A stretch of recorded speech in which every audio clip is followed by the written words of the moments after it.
Today we're talking about geometric proofs, and a geometric proof is just essentially the same thing as an algebraic proof but with geometry. So we've already talked about that a theorem is a statement that has been proven true or has to be proven to be true, okay? So basically we're going to start with our givens and then determine from there if what the statements you can conclude is. So if E is the midpoint of AC, then you know AE is congruent to EC, and so you would write segment AE is congruent to segment EC. Remember, when we have a segment bar, we have a congruent statement. The reason you know that is because the definition of midpoint tells you that if you know E is in the middle, then the two segments must be congruent. So that would be your definition of midpoint. Okay?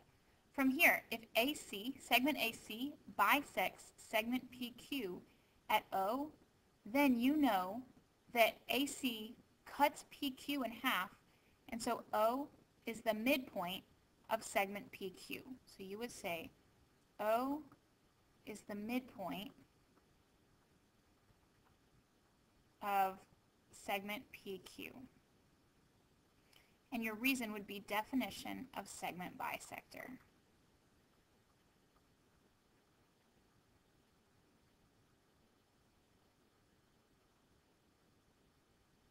Okay. For our next statement, we want to write a justification step given that B is the midpoint of AC and AB is congruent to EF. Okay? So if you're told B is the midpoint of AC, then this would be given. Well, if B is the midpoint of AC, then you know AB is congruent to BC by the definition of midpoint.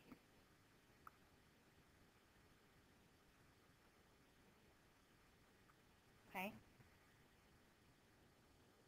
Well, then we're told AB is congruent to EF because they told us right here in the problem. So this again would be given.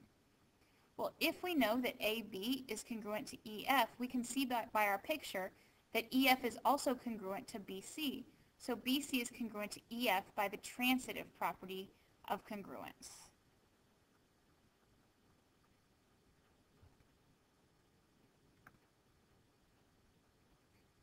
So again, that means since AB is congruent to BC and AB is congruent to EF, then BC must be congruent to EF. Okay? Our linear pair theorem, guys, you'll look that up, but essentially it just means that if it's a linear pair, then you know that the two angles equal 180. Okay?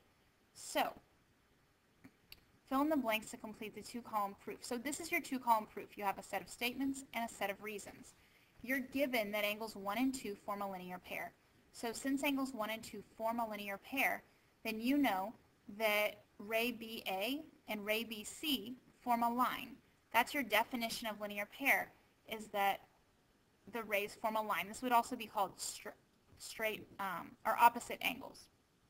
Then you know the measure of angle ABC is 180 degrees because you know the total has to be 180 degrees by your definition of a straight angle.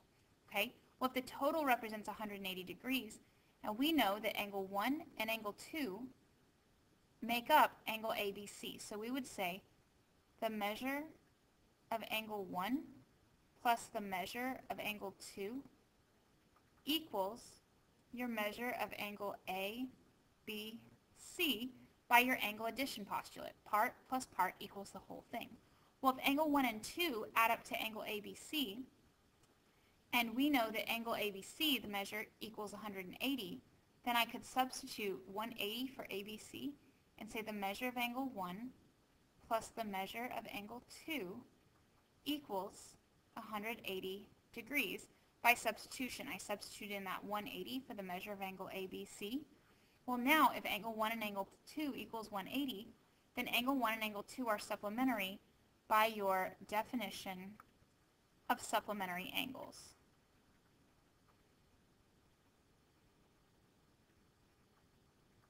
So this right here just proved the linear pair theorem that if angle 1 and 2 form a linear pair, then angle 1 and 2 are supplementary. Okay, that's your linear pair theorem. Now, the next one, we talk about the right angle congruence theorem. Okay, so again, your right angle congruence theorem is what we're going to prove. If two angles are right angles, then they're congruent to each other. So basically it means all right angles are congruent to each other. Okay, so now since it's a theorem, we can prove that theorem. So if we're given angle 1 and angle 2 are right angles, which I know you can't see this angle 2 very well, it should look like this. Angle 1 and angle 2 are right angles. That's given. They told us that in our problem. So the measure of angle 1 equals 90 degrees. That's your definition of a right angle, because by definition a right angle is 90 degrees. Measure of angle 2 equals 90 degrees. Again, that's going to be your definition of a right angle.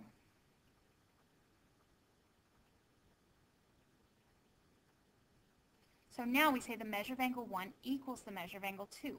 Well, if the measure of angle 1 equals 90 degrees, and 90 degrees equals the measure of angle 2, the measure of angle 1 equals the measure of angle 2 by your transitive property of equality.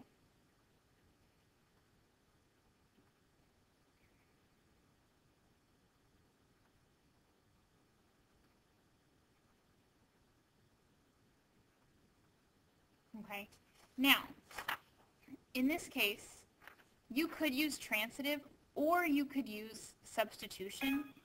Substitution only works for equal statements. Transitive works in equals or congruence. But you could have said, oh, I substituted measure of angle 1 for 90. So either substitution or transitive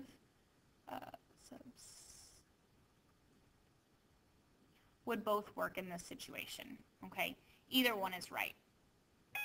Now, from here we know the measure of angle 1 is congruent to angle 2. Well, if the measures are equal, then the angles are congruent.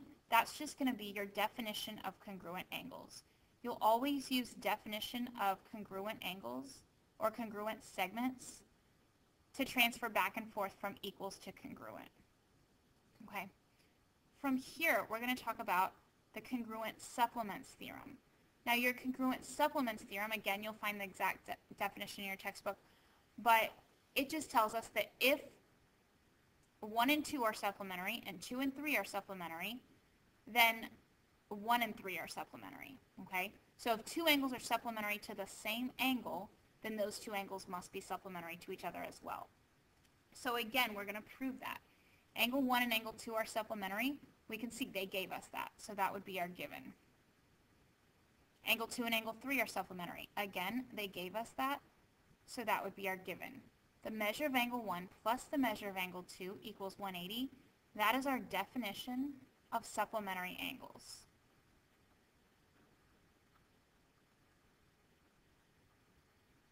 Measure of angle 2 plus measure of angle 3 equals 180. Again, it's going to be our definition of supplementary angles. Since they told us they were supplementary, then we know that they have to equal 180. From here, the measure of angle 1 plus the measure of angle 2 equals the measure of angle 2 plus the measure of angle 3. Well, basically, they said the measure of angle 1 plus the measure of angle 2 equals 180. 180 equals the measure of angle 2 plus the measure of angle 3. Well, since they're both equal to the same thing, we can set them equal to each other. So if this is equal to 180 and 180 is equal to that, measure of angle 1 is equal to measure of angle 1 plus measure of angle 2 equals measure of angle 2 plus measure of angle 3, again by your transitive property of equality or substitution. Transitive is always going to be your safer bet.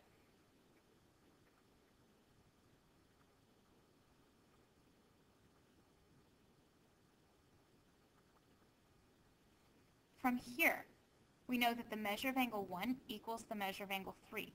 Well, essentially, they just subtracted measure of angle 2 from both sides to give you measure of angle 1 equals measure of angle 3.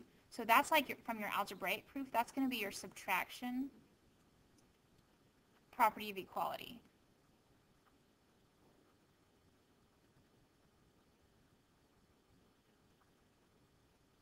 okay? Because they said minus measure of angle 2 on this side and minus measure of angle 2 on the right side, okay? From here, angle 1 is congruent to angle 3, again, by your definition of congruent angles.